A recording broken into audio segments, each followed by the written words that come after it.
Tegas, Kapolri, sikat semua bandar judi, dan oknum polisi jahat. DPR, pasti akan ada perlawanan dari internal dan eksternal Polri. Kapolri Jenderal Listio Sigit Prabowo menegaskan kepada seluruh jajaran di tubuh internal Polri supaya tidak untuk main-main dalam memberantas kasus yang ada di internal Polri sendiri. Hal ini ia sampaikan kepada seluruh jajarannya pada rapat secara daring yang ia sampaikan. Bagaimana tidak, semenjak kasus kematian Brigadir J yang penuh kejanggalan yang akhirnya membuka tabir kasus kematiannya yang semula disangkakan tembak-menembak, akhirnya menemui titik terang setelah Kapolri mengumumkan bahwasannya yang terjadi adalah penembakan terhadap Brigadir Yosua oleh pimpinannya sendiri Irjen Verdi Sambo. Ini menjadi atensi semua lapisan masyarakat mengawal hari demi hari perkembangan tentang kasus Verdi Sambo. Bagaimana tidak, ini menjadi pertaruhan institusi bahkan negara dalam penegakan hukum di Indonesia atas kasus kematian Brigadir J yang sangat janggal.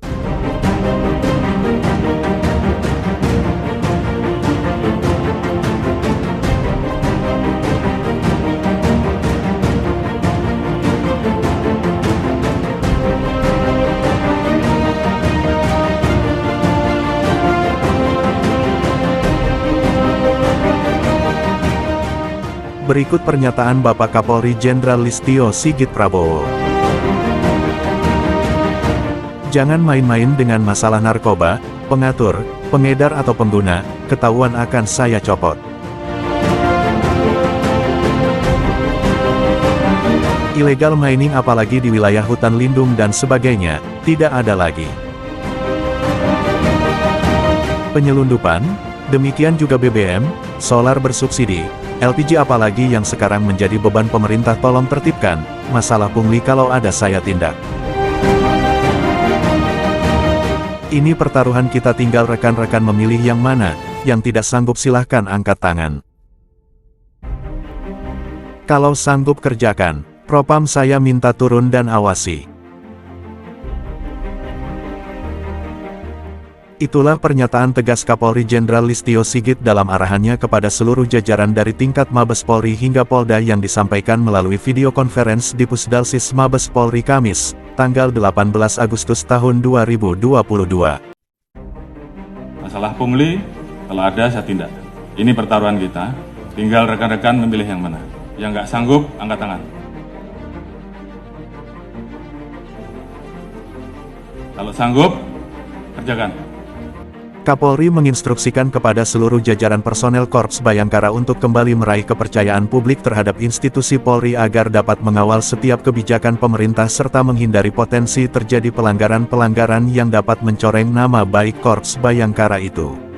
Kemudian Kapolri mengingatkan tingkat kepercayaan publik terhadap kepolisian anjlok sampai 28% pasca insiden di Duren 3, yang melibatkan perwira tinggi bintang 2 itu.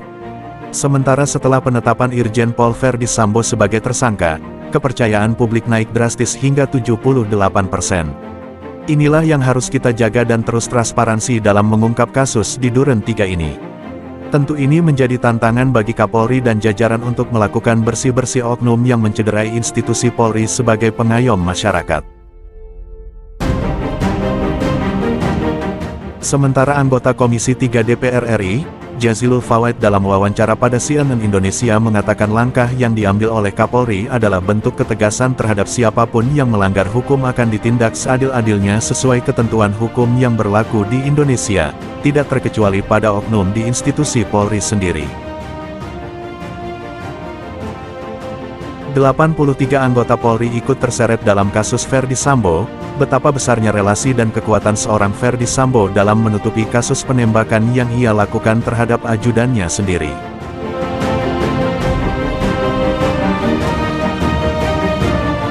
Lanjutnya Fawait mengatakan inilah momentum bagi Polri untuk melakukan bersih-bersih di tubuh kepolisian terhadap oknum-oknum yang tidak bertanggung jawab.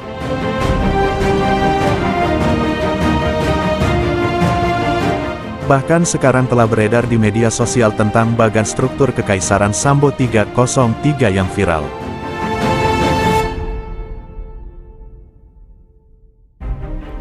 Tentu ini menjadi pekerjaan rumah tambahan bagi kepolisian untuk bisa mengusut apabila benar terjadi Kekaisaran Sambo di dalam institusi Polri. Anggota Komisi 3 DPR RI itu juga menjelaskan bukan tidak mungkin Polri kembali menemukan gangguan atau halangan untuk menyingkap tabir kasus Ferdy Sambo, bisa jadi masih ada segelintir oknum di kepolisian yang sengaja menghalang-halangi proses penyidikan kasus lainnya menyangkut Ferdy Sambo, bahkan bukan hanya internal eksternal pun bisa jadi.